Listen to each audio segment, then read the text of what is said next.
எல்லாருமே பெரியாரை ஏற்றுக்கொண்ட கட்சிகள் தான் நீங்க இருக்கின்றன. பெரியாரை ஏற்றுக்கொள்ளாத ஒரே கட்சி பாரதிய ஜனதா கட்சி தான்.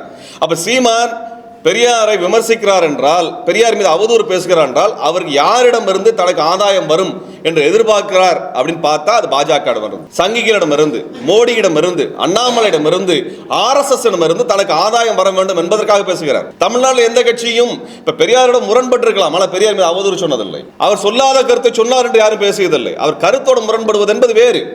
தந்தை பெரியார் காலத்தில் இருந்திருக்கிறது. ஆனால் தந்தை பெரியார் யாரும் இழிவு செய்ததில்லை. சீமான் இழிவு செய்கிறார் என்றால் சீமானுக்கு பாரதிய ஜனதா கட்சியோடு நெருக்கமாக வேண்டும் என்கின்ற ஒற்றை காரணத்திற்காக அதை செய்கின்றார். ஆகவே பாரதிய ஜனதா கட்சியோடு நெருக்கம் காட்டுவதற்காக திரு சீமான் அவர்கள் எடுக்கக்கூடிய இந்த முயற்சியை பாராட்டும் விதமாக அவருக்கு இனி வரும் காலத்தில் பாட்டிலாக கோமியம் அனுப்பப்படும் என்பதை நாங்கள் தெரிவித்துக் கொள்கின்றோம். அவருக்கு போய் சேர்ந்துட்டாரு. அவர் ஞானஸ்தானம் பண்ணி பிஜேபியில் RSS சேர்த்துக்கிறது கோமியத்தை வச்சு தான் செய்வாங்க. அவர் சீமானுக்கு ஞானஸ்தானத்தை கோமியத்தை வைத்து அண்ணாமலை செய்வார் அல்லது RSS காரங்க செய்வாங்க. ஆனால் சீமான் பேசிய பாரதிய ஜனதா கட்சிக்கு ஆதரவாக தந்தை பெரியாரை இழிவுபடுத்தி பேசியதற்கு எதிராக சீமான் அவர்களுடைய இல்லத்தை வருகின்ற 20ஆம் தேதிக்கு பிறகு தமிழ்நாட்டில் இருக்கக்கூடிய பல்வேறு ஜனநாயக இயக்கங்கள், அமைப்புகள் ஒன்று திரண்டு முற்றுகையிடுவதாக இருக்கின்றோம். சீமான் தொடர்ச்சியாக பேசிட்டு போறதை, இது மாதிரி இழிவுபடுத்துவதை பார்த்துட்டு இருக்க முடியாது. அவர் வாய்க்கு வந்ததெல்லாம் பொய்யா பேசுறாரு. பிரபாகரனை பார்த்ததுக்கு அப்புறம், மேதகு பிரபாகரனை பார்த்ததுக்கு அப்புறம் நான் அப்படி பேசினார். மேதகு பிரபாகரன் என்னைக்குமே அல்லது விடுதலை புலிகள் என்னைக்குமே தந்தை பெரியாரை, திராவிட இயக்கத்தவரை விமர்சித்து பேசியதில்லை. தோழர் KM ஷெரீப் அவர்கள் என்னோடு இருக்கிறார். அவர் திராவிட இயக்க மரபிலே வந்தவர். தந்தை பெரியாருடைய கருத்துக்களை ஏற்றுக்கொண்டு 40 ஆண்டுகளாக அரசியல் பணி செய்யக்கூடியவர் மட்டுமல்ல, விடுதலை புலிகளோடு நெருக்கமாக இருந்திருக்கிறவர். அவருக்கு அந்த வரலாறு தெரியும். 1980களில் இருந்து விடுதலை புலிகளோடு இயங்கியவர் அவர். ஆக எந்த இடத்திலும் விடுதலை புலிகளோ மேதகு பிரபாகரன் அவர்களோ திராவிட இயக்கத்தையும் தந்தை பெரியாரையும் குறை சொன்னதோ, இழிவுபடுத்தியதோ, அவதூறு பேசியதோ இல்லை.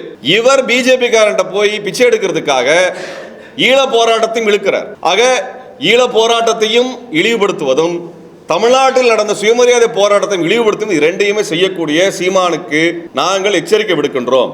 இது போல அவதூறுகளின் அடிப்படையில் விமர்சனம் இருந்தா ஆதாரங்கள் எப்படி விமர்சனம் வைங்க, அது பதில் சொல்ற எல்லாம் தயாரா இருக்கிறோம். வாய்க்கு வந்ததெல்லாம் பேசிட்டு இனிமேல பார்த்துட்டு நாங்கள் சும்மா இருக்க முடியாது. ஆகவே அவர் வீடு முற்றுகை என்பது வருகின்ற 20ஆம் தேதிக்கு பிறகு நடக்க இருக்கிறது. இது எதற்கு என்றால் சீமானை அம்பலப்படுத்துவதற்காக இருக்கிறது. இனி வரும் காலத்தில் தமிழ்நாடு முழுவதும் இருந்து அவருக்கு அவர் பிஜேபியில் போய் சேர்ந்ததை அடையாளப்படுத்தும் விதமாக, அவர் சங்கியாக மாறியதை சொல்லும் விதமாக அவருக்கு பாட்டிலா கோமி அனுப்புவாங்க. நாம் தமிழர் கட்சியில் இருக்கக்கூடிய தம்பிகள் தயவு செய்து சீமானுடைய சந்தர்ப்பவாதத்திற்கு பலியாகி விடக்கூடாது. நீங்கள் தமிழ் மண்ணினுடைய உரிமைக்காக போராட வேண்டும் என்று வந்திருக்கிறீர்கள். உங்களை வைத்து அவர் இது போன்ற இழிவான அரசியல் செய்து கொண்டிருக்கின்றார். உங்கள் பெயரையும் மதிப்பையும் கெடுத்துக் கொள்ளாதீர்கள், உங்கள் எதிர்காலத்தை பலியிட்டு விடாதீர்கள் என்று நாங்கள் வேண்டிக் கொள்கின்றோம். தமிழ் தேசிய அரசியலில் இணைந்து பணியாற்ற வாருங்கள் என்று அவர்களுக்கு நாங்கள் அழைப்பு விடுக்கின்றோம். நாம் தமிழர் கட்சியில் இருக்கக்கூடிய மாவட்ட பொறுப்பாளர்கள், கிளை பொறுப்பாளர்கள், செயல்பாட்டாளர்கள், தமிழின உணர்வாளர்கள், ஈழ ஆதரவாளர்கள் அனைவருக்கும் சொல்லிக் கொள்கின்றோம். உங்களுக்கு உங்களுடைய எதிர்காலத்தையும் தமிழினத்தினுடைய எதிர்காலத்தையும் பொறுத்து நீங்கள் அந்த கட்சியிலிருந்து வெளியேறி எங்களை போன்ற சமரசம் இல்லாமல் இயங்கக்கூடிய அமைப்புகளில் உங்களை இணைத்துக் கொள்ளுங்கள். அல்லது உங்களுக்கு ஏதேனும் சந்தேகம் இருக்கும் என்றால், உங்கள் கட்சி உங்களுக்கு தவறான கருத்துக்களை சொல்லியிருக்கும் என்றால், அது குறித்து எங்களிடம் நீங்கள் வாதம் செய்ய உங்களுக்கான உரிமை இருக்கிறது. அதற்கு விளக்கம் அளிப்பதற்கு நாங்கள் அணியமாக தயாராக இருக்கின்றோம். சீமான் உங்களிடத்தில் சொன்ன பொய்யை நாங்கள் விளக்கப்படுத்துவதற்கும் தெளிவுபடுத்துவதற்கும் தயாராக இருக்கிறோம். இதற்கு மேலும் அந்த கட்சியிலே தயவு செய்து பயணிக்க வேண்டாம் என்று சொல்கிறோம். ஏன்னா நாங்கள் எல்லாம் சமூக களத்திலே, அரசியல் களத்திலே தமிழ் தேசிய உணர்வுக்காகவும் தமிழ் தேசிய அரசியலுக்காகவும் நீண்ட காலமாக செயல்படக்கூடியவர்கள். எங்கள் மீது எந்த குற்றச்சாட்டு சீமானால் சொல்லிட முடியாது, அவதூறு எதையும் சீமானால் சொல்லிட முடியாது, அப்படிலாம் சொல்ல முடியாது. நாங்கள் கேட்கின்றோம், எங்கள் மீது எந்த குற்றச்சாட்டையும் சீமானால் சொல்ல முடியாது. நாங்கள் சொல்லுகின்றோம், சீமான் அயோக்கியன். நாங்கள் 15 ஆண்டு காலமா பார்த்துட்டோம். ஈழ அரசியலில் போராட்டம் நடத்துவதற்காக அழைப்பு கொடுத்த பொழுது வரவில்லை. விடுதலை புலிகள் மீது நெருக்கடி வருகிறது, அதற்கு எதிராக போராட வேண்டும் என்று சொன்ன பொழுதும் சீமான் வரவில்லை. ராஜபக்சேக்கு எதிராக எல்லாரும் ஒன்று கூடி போராடுவோம் என்று சொன்ன பொழுது வரவில்லை. அன்றைய காங்கிரஸ் திமுக கூட்டணிக்கு எதிராக போராடுவோம், அனைவரும் ஒன்றுபட்டு நிற்போம் என்று சொன்ன பொழுது வரவில்லை. திமுக அதிமுக மாற்றாக ஒரு அரசியலை கட்டி எழுப்புவோம் என்று நாங்கள் சொன்னோம், அறைகூவல் விடுத்தோம். நீங்களே முதன்மையாக நில்லுங்கள், நாங்கள் எல்லாம் அணியமாக நிற்கிறோம், உடனாக நிற்கிறோம் என்று சொன்னோம். அதற்கும் சீமான் வரல. அப்ப அவர் திமுக அதிமுக அதற்கு மாற்று என்று சொல்கிறாரே ஒழிய, இந்த இரண்டு கட்சிகளுக்கு மாற்றாக நாங்களும் வருகிறோம், சேர்ந்து செய்வோம் என்று சொன்னதுக்கு ஏன் வரவில்லை? இது 15 ஆண்டுகாலம் கழித்து நான் பேசுகின்றேன். 15 வருஷமா நாங்க பேசல, இன்னைக்கு நாங்க பேசுறோம். பல பத்திரிகை சந்திப்பில் தெளிவாக சொல்லிட்டேன். திமுக அதிமுக மாற்றாக நம்ம உருவாக்குறோம் என்று சொன்னதற்கு ஏன் சீமான் உடன்படவில்லை என்றால், அவர் பாரதிய ஜனதா கட்சியோடு கைகோர்த்து 2014 இருந்து தனது பலத்தை பண பலத்தை பெருக்கிக் கொள்வதற்காக பாஜகவோடு கைகோர்த்தார். அதற்கு முன்பு அதிமுகவோடு ஜெயலலிதா அம்மையாரோடு நெருக்கமாக இருக்க வேண்டும் என்று அவர் ஜெயலலிதா அம்மையாருக்காக இரட்டலைக்காக வாக்கு கேட்டார். இதுதான் நடந்தது. அவர் ஒரு புறத்தில் திராவிடத்தை ஒழிப்பேன்னு சொல்லிட்டு அதிமுக கோட்டு கேட்க போவார். திமுக அதிமுக மாற்று என்று சொல்லிவிட்டு இங்க மாற்றாக இருக்கக்கூடிய எந்த அமைப்போடு சேர்ந்து வேலை செய்ய மாட்டார். ஆக அவருக்கு நல்லா தெரியும், தன்னுடைய லாபத்திற்காக இளைஞர்களுடைய உணர்வை பயன்படுத்தி சுரண்டுகிறார். அந்த இளைஞர்கள் அந்த கட்சியை விட்டு வெளியேற வேண்டும். தமிழ் தேசிய இயக்கங்கள் தமிழ்நாடு முழுவதும் இருக்கு. நீங்க எங்க அமைப்பெல்லாம் சேரும் நான் கேட்கல. தமிழ் தேசிய அமைப்புகள் தமிழ்நாடு முழுவதும் இருக்கின்றன.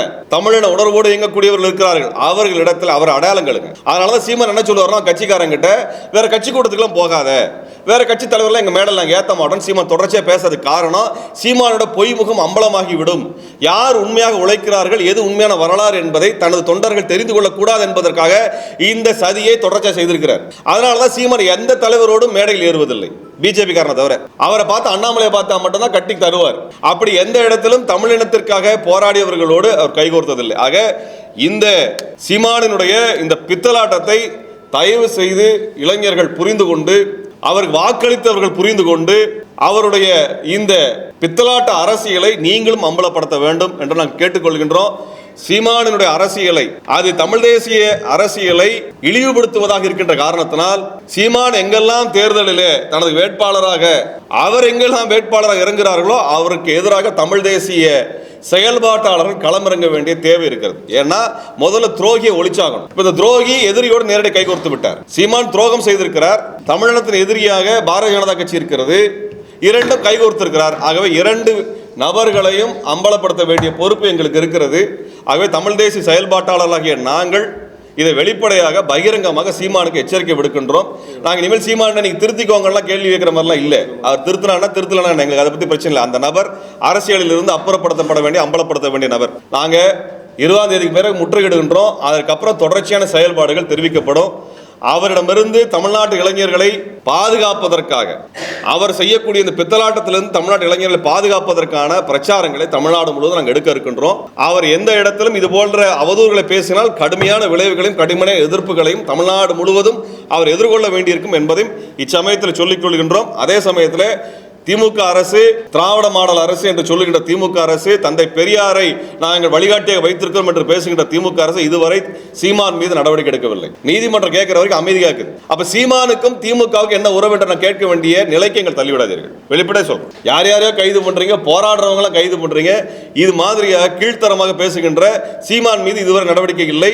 ரங்கராஜ் பாண்டே மீது இதுவரை நடவடிக்கை இல்லை. நாங்கள் எல்லாமே வழக்கு கொடுத்தா தான் கம்ப்ளைண்ட் எடுப்பீங்களா? நாங்கள் கொடுத்தா தான் கம்ப்ளைண்ட் எடுப்பீங்களா? அதே போல சொல்றோம்.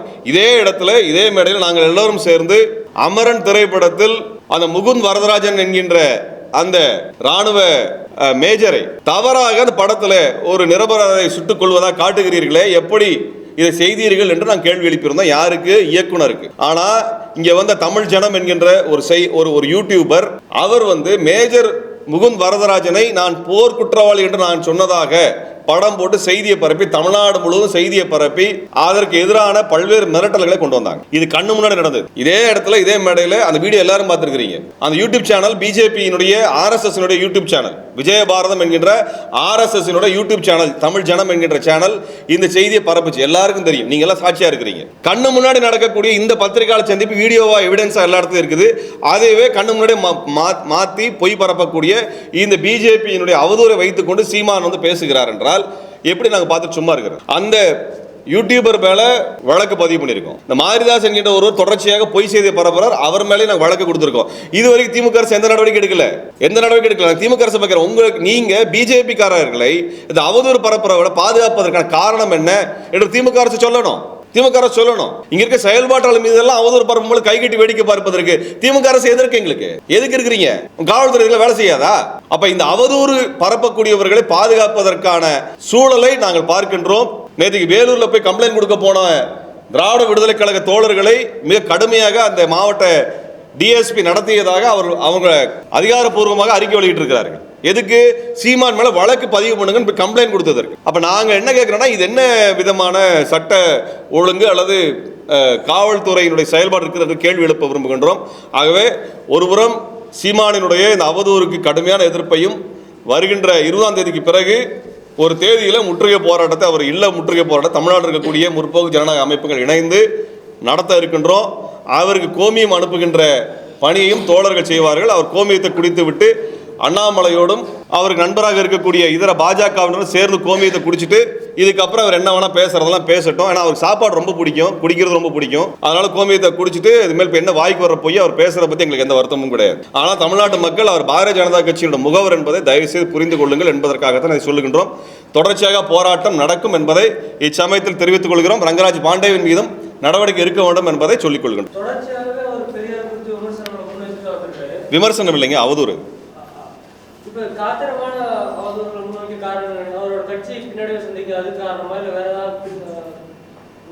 சீமான் ஏன் இதை செய்கிறாருன்னு கேட்குறீங்களா? அவர் பாரதிய ஜனதா கட்சியோட நெருக்கமாக போவதற்கான எல்லா வேலையும் செய்கிறார், வேற ஒன்றுமே கிடையாது.